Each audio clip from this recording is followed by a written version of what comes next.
जी। नमस्कार। News station में आपका स्वागत है।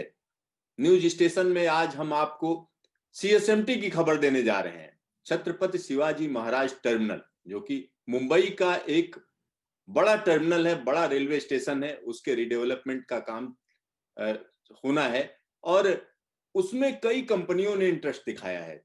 बड़ी-बड़ी कंपनियों ने इंटरेस्ट दिखाया है और इस बारे में और ज़्यादा बातचीत करने के लिए हमारे साथ आईआरएसडीसी के एमडी संजीव कुमार लोहिया जी जुड़ रहे हैं। लोहिया जी, आपका न्यूज स्टेशन में स्वागत है। Thank you very much. Sir, जो कंपनियों ने इंटरेस्ट दिखाया है, जरा पूरी खबर बताइए हमारे दर्शकों को। क्यों हमें खुश होना चाहिए? सीएसएमटी रेलवेज का मैं कहूँगा जिस तरह से दिल्ली हमारा जो पॉलिटिकल कैपिटल है, उसी तरह से मुंबई हमारा फाइनेंशियल कैपिटल है और सीएसएमटी उसका एक बहुत इम्पॉर्टेंट स्टेशन है। और इस स्टेशन का हमने आरएफक्यू निकाला था और इस आरएफक्यू के लिए इन्वेस्ट इंडिया ने भी काफ़ी इसका मार्केटिंग किया था। Chairman railway board and CEO NITI Aayog ने भी इसमें एक इंटरनेशनल प्रेस कॉन्फ्रेंस भी की थी और प्री बिड कॉन्फ्रेंस में भी पार्टिसिपेट किया था। ऑनरेबल मिनिस्टर का भी इसमें काफ़ी जो है सहयोग और गाइडेंस रही है। और इन सब फलों के बावजूद जो हमने जितना भी प्रयास किया है, बहुत अच्छा हमको पार्टिसिपेशन मिला है। 10 टोटल ऑर्गेनाइजेशंस ने पार्टिसिपेट किया है। उसमें जीएमआर है, आई स्क्वाड कैपिटल है, कल्पतरु है, एनकरेज इंफ्रा है, अडानी रेलवेज है, ब्रुकफील्ड इंफ्रास्ट्रक्चर है, मॉर्बिस होल्डिंग है, ये सिंगापुर का फंड है, Godrej properties, Keystone realtors and Opera reality. So कुल मिला के 10 बड़ी बड़ी कंपनियों ने, जिसमें से 4 इंटरनेशनल फंड इन्वेस्टमेंट फंड्स हैं, इन्होंने पार्टिसिपेट किया है। और अभी तक के जितने भी रेलवे स्टेशन के कोई भी आरएफक्यू हुए हों, और अगर आप एयरपोर्ट के भी लें, उन सब में बहुत अच्छा रिस्पॉन्स है। 10 पार्टीज का पार्टिसिपेट करना, I would say it is the best ever so far. Lohia ji, वाकई ये बेहतरीन, हम कह सकते हैं, आपको रिस्पांस मिल रहा है और आपने जो रात दिन मेहनत की है, खास तौर पर उसी का नतीजा हम कह सकते हैं। सर, एक चीज हम जानना चाह रहे हैं कि सीएसएमटी को जो आप रिडेवलप करने जा रहे हैं, आरएफक्यू शब्द का आपने इस्तेमाल किया, तो हमारे दर्शकों को जरा समझा दीजिए आरएफक्यू क्या होता है और ये 10 में से किस कंपनी को कैसे मिलेगा कि वो रिडेवलप करेगी और कितना पैसा लगना है इसमें सर? ऐसा है कि जो भी इस तरह के पब्लिक प्राइवेट पार्टनरशिप के प्रोजेक्ट्स और स्पेशली जो बड़े प्रोजेक्ट्स होते हैं, इसमें मिनिस्ट्री ऑफ फाइनेंस की गाइडलाइन के अनुसार 2 स्टेज बिडिंग होती है। पहली स्टेज पे रिक्वेस्ट फॉर क्वालिफिकेशन होता है। इसके अंदर पार्टनर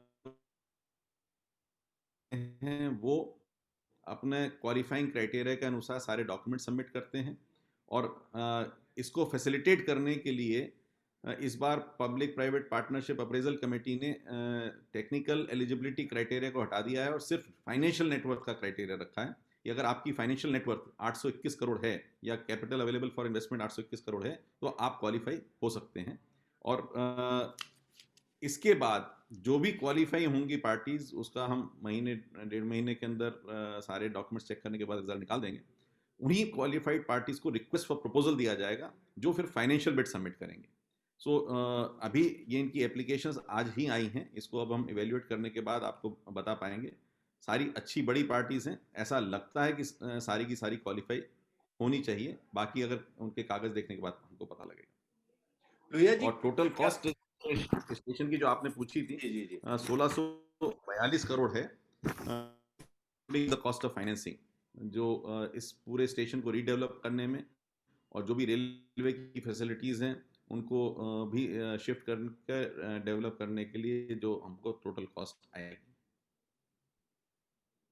लोहिया जी, इस स्टेशन की जब हम बात करते हैं तो ये स्टेशन हेरिटेज स्टेशन है, यानी यूनेस्को वर्ल्ड हेरिटेज में शामिल है। तो उसके लिए भी आपने प्लान किया है, क्योंकि पिछली बार जब आपसे बात हुई थी तमाम चीजों की जानकारी आपने दी थी। तो सर, उस हेरिटेज को किस तरीके से बरकरार रखा जाएगा और लोगों को क्या क्या फैसिलिटीज मिल पाएंगे और कितना लंबा समय लगेगा ये सब होने में? देखिए, सबसे पहले आपने जो समय का बोला, लगभग 4 साल जो है अपॉइंटेड डेट के बाद इसको, क्योंकि बहुत बड़ा प्रोजेक्ट है, और बहुत ही हैवी फुटफॉल वाला स्टेशन है ये। सो इन स्टेजेस काम करना होगा, तो 4 साल लगेंगे इसको अपॉइंटेड डेट के बाद कंप्लीट होने में। और जहाँ तक आपने बोला कि सुविधाएं क्या क्या मिल पाएंगी, सुविधाएं जो है लॉन्ग डिस्टेंस के लिए पूरा एक नया टर्मिनल जो है, एक एंट्री पूरी बनेगी।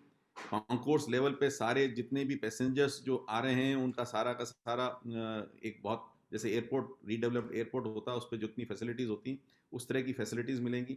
सबअर्बन जो पैसेंजर्स हैं उनके लिए भी एरिया जो है वो थोड़ा बढ़ाया जाएगा, ताकि अभी काफ़ी कंजेस्टेड है तो वो भी आराम से चढ़ पाएँ। जो 2 लाइन्स हमारी हार्बर लाइन है, उस हार्बर लाइन को डिमेलो रोड साइड की तरफ ना शिफ्ट करेंगे, ताकि हमारे को सबअर्बन लाइन्स के लिए एडिशनल लाइन्स मिल पाएँ। और वो जो हार्बर लाइन्स हैं वो एक लेवल ऊपर आएंगी और वो भी कॉन्कोर्स लेवल पर उनका इंटीग्रेशन होगा। तो उस तरह से एक बहुत ही अच्छा मल्टी मॉडल इंटीग्रेशन इस रीडेवलप्ड स्टेशन पे आपको देखने को मिलेगा। जो आपने बोला कि एक हेरिटेज साइट है, रेलवे का इनफैक्ट पहला स्टेशन ऐसा है जो वर्ल्ड यूनेस्को हेरिटेज साइट पे डेवलपमेंट है। वो है 1930 का जो प्लान था, जो स्टेशन जैसा बना हुआ था, क्योंकि उसके बाद काफ़ी सारे स्ट्रक्चर्स जो आए हैं वो सारे स्ट्रक्चर्स हटाए जाएंगे और 1930 वाली लुक को और एनहेंस करके दिखाया जाएगा। तो पूरी तरह से हेरिटेज को कंजर्व करना है, उसको एनहेंस करना है, और उसी को ध्यान में रखते हुए इसका पूरा प्लान बनाया गया है।